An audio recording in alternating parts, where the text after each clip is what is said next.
اعوذ باللہ من الشیطان اللعین الرجیم بسم اللہ الرحمن الرحیم السلام علیکم یا نبی اللہ، السلام علیکم یا رسول اللہ، صلاۃ و سلام علی الحسین وعلی علی ابن الحسین وعلی اولاد الحسین وعلی اصحاب الحسین، السلام علیکم یا بقیۃ اللہ، السلام علیکم ورحمۃ اللہ وبرکاتہ۔ اما بعد، قال رسول اللہ صلی اللہ علیہ وآلہ وسلم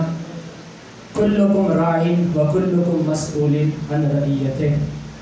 سب سے پہلے تو میں اس خداوند متعال اور ائمہ کرام کا شکر گزار ہوں کہ انہوں نے ہمیں یہ سعادت بخشی کہ آپ جیسے معزز دوستوں کے ساتھ ہمارا بیٹھنا نصیب ہوا، اور ساتھ ساتھ ہمارے جمعیت علماء اسلام پاکستان کے عہدیداران اور باقی جتنے بھی تنظیمیں ہیں ان کے دوستوں کا بھی تہ دل سے شکریہ ادا کرتے ہیں کہ انہوں نے ہمیں اس پلیٹ فارم پر بیٹھنے کی سعادت بخشی۔ برادران عزیز، میں سب سے پہلے ایجنڈا مسعود سے یہ گزارش کروں گا کہ جیسے سب سے پہلے آپ نے ایجنڈے کو واضح کر دیا، کوشش کریں سب دوست اس ایجنڈے کے پوائنٹس کو نوٹ کر کے ان کے مطابق ہمارا ایجنڈا ہونا چاہیے، کیونکہ مسائل اتنے زیادہ ہیں۔ اگر ہم ایک چیپٹر کو کھولنا چاہے تو وہ صرف 3 یا 4 گھنٹوں کی کانفرنسز نہیں ہے، یہ دنوں اور مہینوں کے کانفرنسز ہے۔ ہم نے شارٹ ٹائم میں ایک سمارٹ لائف عمل تیار کر کے جو آپ کے حالات حاضرہ کے مطابق فیصلہ چاہتے ہیں ان کو کرنے چاہیے۔ اگر اس وقت اس پلیٹ فارم پہ ہم بیٹھ کے، میں کھلی بات کروں گا، کسی کو برا لگے میں معذرت چاہتا ہوں، اگر آج کل یہ حالات جو حالات حاضرہ میں ہمارے مسائل ہیں اس سے ہٹ کر ہم لے کے کہ ہمارے نصاب میں مسئلہ ہے، ہماری یونیورسٹی کے ٹیچرز میں مسئلہ ہے، ہمارے طلبہ فلاں میں مسئلہ ہے، یہ مسئلہ ہے، وہ مسئلہ ہے، تو ہم حالات حاضرہ کے مسائل کو کس طرح حل کر سکتے ہیں؟ تو کوشش کریں سب دوست جو بھی بار بار آئیں گے ان سے میری یہ ریکویسٹ ہوگی کہ آپ کو جو ایجنڈا دیا گیا ہے 2-3 پوائنٹس کا، ان کے مطابق اپنی آراء دیں، تجویز دیں، سجیشن دیں، اور بعد کی نشست میں ایک لائحہ عمل تیار کر کے میٹنگ کو کیا کریں، ختم کریں۔ سب سے پہلے میں خود کوشش کروں گا کہ 3 پوائنٹ کا ایجنڈا ہے، تمام تر حالات کو مد نظر رکھتے ہوئے میں اس کو 5 یا 3 منٹ میں اس کو کیا کروں گا، میں سمرائز کروں۔ اس میں سے سب سے پہلا جو آپ کی آن لائن کلاسز کا ایشو ہے، جس طرح ہمارے برادر محترم نے فاٹا ایریا کے بات کی، میرا خود تعلق فاٹا سے ہے، میرا پاراچنار سے میرا تعلق ہے، اور وہاں پہ 3G 4G سسٹم تو چھوڑے اتنی بجلی نہیں ہے کہ ہم موبائل کو چارج کریں، تو ہم کیسے آن لائن کلاسز لیں گے؟ یہ کوئی عقل کی بات ہے؟ اگر آپ نے آن لائن کلاسز ہم سے لینی ہے، آپ نے یہ ایک برنامہ بنایا ہے کہ آپ آن لائن کلاسز لیں، تو آن لائن کلاسز کا جتنا بھی سیٹ اپ ہے آن لائن کلاسز کے لیے 3G ہے، 4G ہے، PTCL ہے، وائی فائی ہے، وہ ہمیں پرووائڈ کر کے سب سے پہلے کلاس میں ہم حاضر ہیں۔ اگر آپ وہ پرووائڈ ہی نہیں کر سکتے، آپ میں اتنی صلاحیت ہی نہیں ہے کہ آپ فاٹا کے ایریا کو 3G 4G دے دیں، آپ کی سیکیورٹی اتنی سٹیبل نہیں ہے کہ آپ 3G اور 4G کی وجہ سے آپ کہہ رہے ہیں کہ آپ سیکیورٹی خدشات ہیں، آپ دھماکوں کے خدشات ہیں، تو آپ کیوں بیٹھے ہیں وہاں پہ اپنے ہمارے جو بڑے ادارے ہیں وہاں پہ کیوں بیٹھے ہیں اور اپنی ذمہ داری آپ فضول میں سر انجام دے رہے ہیں؟ پھر ہمیں چھوڑیں، ہم خود کو سیکیور بھی کریں گے، ہم خود کو نیٹ بھی پرووائڈ کریں گے، اور انشاءاللہ ہم جتنی بھی یہ مسائل اس کو خود ٹیکل کریں گے۔ یا تو آپ وہاں بیٹھیں نا، اور اگر آپ بیٹھتے ہیں تو پھر ہماری تمام تر مسائل کو حل کرنے کی کوشش کریں۔ دوسری بات، ابھی ہمارے جتنے بھی اسٹوڈنٹس ہیں وہ گھر میں بیٹھے ہیں، ٹھیک ہے، آن لائن کلاسز وہ نہیں لے سکتے، اور آپ اس کے لیے 3G اور 4G پرووائڈ ہی نہیں کر سکتے، تو آپ یہ کریں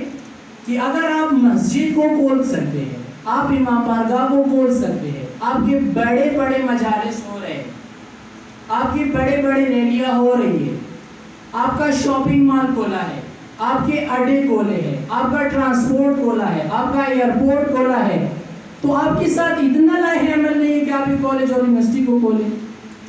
وائی ناٹ کہ آپ SOPs پرووائڈ کریں اور ہمارے یونیورسٹیز کو آپ کھولیں، ہاسٹل کو کھولیں۔ آپ کے ساتھ کوئی پلان ہے ہی نہیں، اس لیے آپ بس صرف اور صرف ورلڈ میں بین الاقوامی میں اپنا رینک پازیٹیو کرنے کے لیے آپ نے آن لائن کلاسز کا اعلان کیا۔ آکسفورڈ بھی آن لائن کلاسز لی تھی، ہماری پشاور یونیورسٹی بھی آن لائن کلاسز لی۔ مشکل سے ٹیچر سامنے کلاس لے رہا ہوتا ہے، اس میں اسٹوڈنٹ نہیں آتی کہ ہمیں آن لائن کلاسز کا، اور آن لائن کلاس کا طریقہ کیا ہے؟ واٹس ایپ گروپ بنا کے سلائڈ شیئر کر کے وائس میسج کر کے کیا کا چیپٹر ختم۔ یہ کوئی طریقہ ہو گیا؟ مذاق اڑا رہے اسٹوڈنٹ کا، اور ہم اس مذاق کو کبھی بھی برداشت نہیں کریں گے۔ اور ساتھ ساتھ میں یہ میں نے صرف فاٹا ایریا کی بات کی، آپ جائیں بلوچستان میں، برادر نوازی کے طور پر بتایا کہ بلوچستان میں کیا ایشوز چل رہے ہیں، آپ کی گلگت میں کیا ایشوز چل رہے ہیں، ان کی اسٹوڈنٹ کا بھی آپ کو کوئی خیال ہے؟ ان کے لیے الگ یونیورسٹی کالج تو آپ بناتے نہیں، نہ بنا سکتے ہیں، چونکہ آپ کا جو ایجوکیشن بجٹ ہے وہ آپ کا 2% منیمم 1.5 اتنا تو آپ کا ایجوکیشن بجٹ ہے، اور یہ بھی اسٹوڈنٹ کے ساتھ ایک بڑی زیادتی ہے۔ اگر آپ ڈیفینس کو اتنا زیادہ بجٹ دے رہے ہیں کہ آپ کی 100% میں 70 اور 75 آپ کا ڈیفینس میں جا رہا ہے، اور ایجوکیشن پہ آپ 2 یا منیمم 2 آپ اس میں بجٹ بنوا رہے ہیں، تو آپ خاک میں دوسروں میں شعور پیدا کریں گے۔ ایک تو آپ شعور کے نعرے لگاتے ہیں،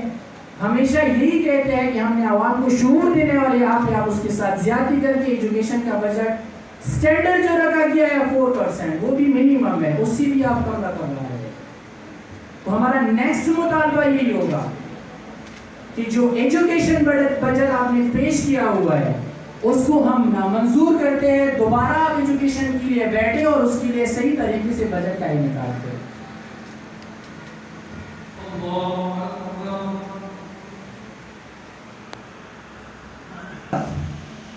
وہ ہے طلبہ یونین۔ واقعاً ہمارے جتنی بھی مسائل ہیں وہ الگ الگ ایک دن کی مسجد بنا کر اسے حاصل نہیں ہوں گے۔ امامیہ والے خود نکلے، جمعیت والے خود نکلے، پی ایس ایف والے خود نکلے،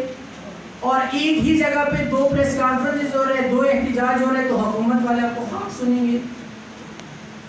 ضروری ہے اس وقت میں کہ آپ کیا کریں، طلبہ یونین کو بحال کریں۔ طلبہ یونین بحال نہیں ہوتا، طلبہ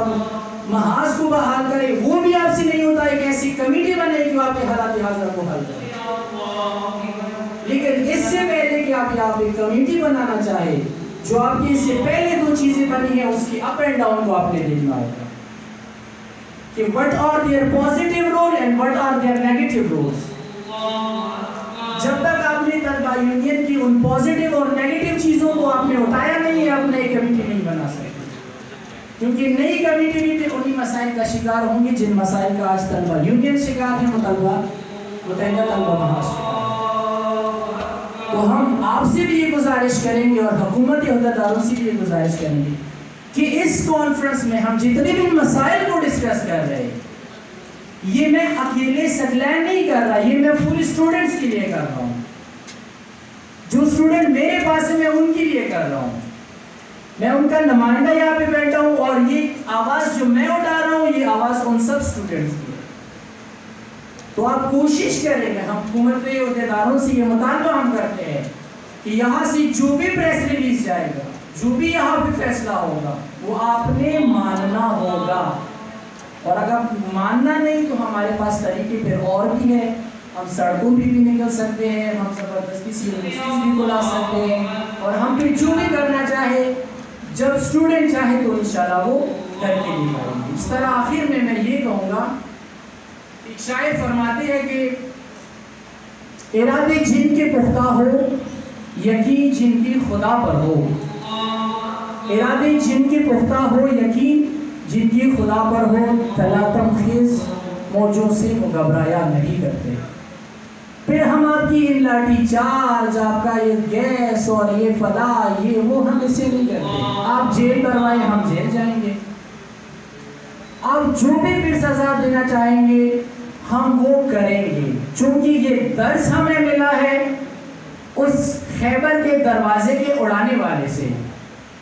ہمیں اس شیر خدا سے یہ درس مل رہا ہے کہ وہ فرماتے ہیں کہ جو اپنا حق نہیں مان سکتا اسی جینے کا کوئی حق نہیں ہے۔ انشاءاللہ ہم اپنا حق مانگیں گے، ہم نے اپنا حق مانگا ہے، اور جب تک ہمیں اپنا حق نہیں ملے گا تب تک ہم نہیں بیٹھیں گے۔ اور انشاءاللہ یہ کانفرنس جو بھی فیصلہ کرے گی، امامیہ اسٹوڈنٹ آرگنائزیشن پاکستان،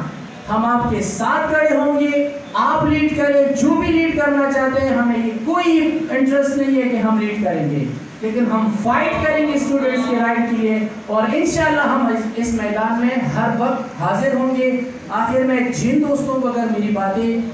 کوئی وہ پڑھی ہو تو اس کی معذرت خواہ ہے، اور خداوند متعال سے یہ دعا ہے کہ وہ ہمارے سب کی توفیقات خیر میں اضافہ فرمائے۔ والسلام علیکم ورحمۃ اللہ وبرکاتہ۔